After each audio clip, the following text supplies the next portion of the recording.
So you have a teenager and you want what's best for them, but sometimes you just don't know what to do. I mean, we've all been there, right?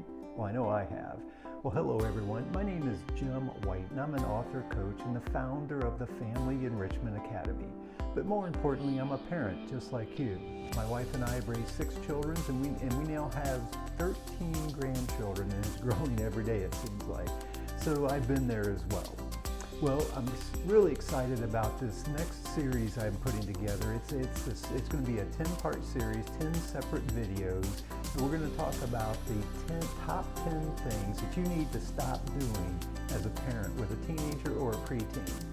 And then we're going to also share with them each one what you can do as an alternative.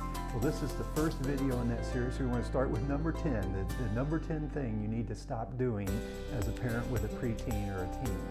In this one, if you ever struggle with getting your teen to open up and talk, I know that's something that I hear a lot of parents talk about, is their teen just won't open up and talk to them.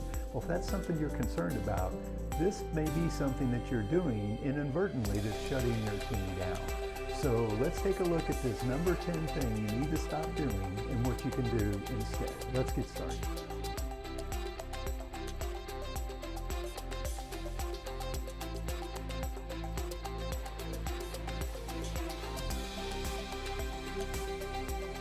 Well, hello again, everyone. So today we're going to be revealing the number 10 thing you need to stop doing as a parent with a preteen or a teenager, and what you can do instead.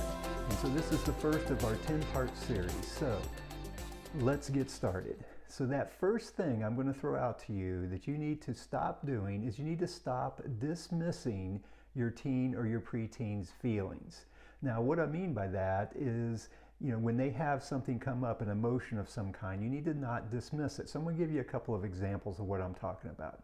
Let's say that there is a party for your mother, their grandmother, like a birthday party coming up this weekend. And you've told your teen about it, and it's Wednesday, middle of the week, and you remind them, say, hey, don't forget we got grandma's party this Saturday at 4 o'clock in the afternoon. Well, your teen gets upset, right? They get mad, they get frustrated, because it turns out they had forgotten and they plan to do something with some of their friends. And so a lot of times what we do as parents is we'll dismiss their feelings by saying, hey, you need to drop the attitude. This is your grandmother. You should be grateful that you're able to go and spend time with her. As we're saying that, when you really step back and look at it, what you're doing is you're telling them that they shouldn't feel that way, right? That they shouldn't have the feeling that they're experiencing. And so you're dismissing their feelings at that moment. So that's an example of what I'm talking about. And when we do this, as I mentioned in the intro, it tends to shut your teen down. They feel like they're not being heard, or that their opinions or feelings aren't important. And so it shuts them down a little bit, and then they won't be as willing to open up and talk to you. So that's how these two things are connected. So the next step is, okay, well, what do you do instead?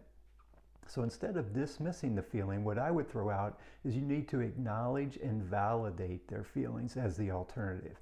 So for example, in this scenario, the way you acknowledge what they're feeling is you say something like, oh, it looks like you're kind of mad about the fact that we got to go to grandma's house this weekend. Can you see how you're acknowledging, that's the experience they're having, right? That's the feeling that they're having, so you're just acknowledging that. And then the second thing is to validate it, and you say something like, it can be really frustrating when you have to do something that you don't really want to do. Can you see how that's a validation of what they're experiencing, their emotion that they're having?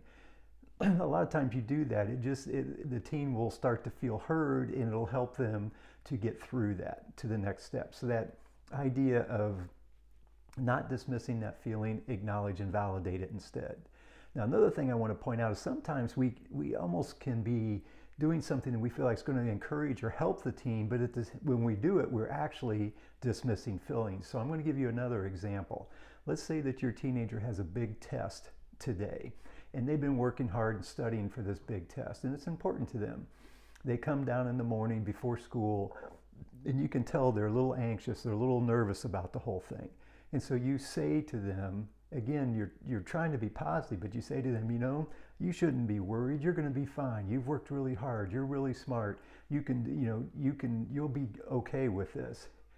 Again, that feels like we're encouraging them, but if you think about it, you're also dismissing their feelings. They're experiencing anxiety, And you're again telling them not to feel that way when you do that. So the alternative, again, is to acknowledge or validate their feelings. And so you could, to acknowledge, you just say something like, boy, it looks like you're feeling kind of nervous about the test today. That allows them to be heard. You know, they then sense that they've been heard or that they've been seen at that point.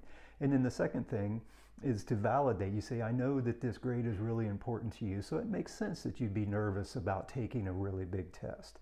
Can you see how that's just validating what they're going through? Those two things are going to help to ease that anxiety more than you telling them not to feel that way, if that makes sense. So keep that in mind. Use acknowledge and validation instead of dismissing feelings. So that's the number 10 item on the list. Start to work that in over the next week. See if you can find an opportunity where you catch yourself maybe dismissing a feeling or telling the teen how to feel. Catch yourself doing that. Remember that acknowledge and validate option, and then go in that way and see if you can do that. Well, okay, so there you have it. The number 10 thing you need to stop doing as a parent of a preteen or a teenager, and that is stop dismissing their feelings. So next up, do you ever feel like your teen doesn't listen to you? Is that an issue within your home? Well, you'll be sure to check out the number 9 thing that you need to stop doing as a parent of a preteen or a teenager, because that's going to help to transition that and help to open your teen up to listen to you as well. So be sure to check it out in the next video. As always, it's truly an honor to be able to serve and support you as you move along your parenting journey. And again, I want to acknowledge you and just say thank you for being the hero within your family and taking a stand for love and the impact that love can have within your family.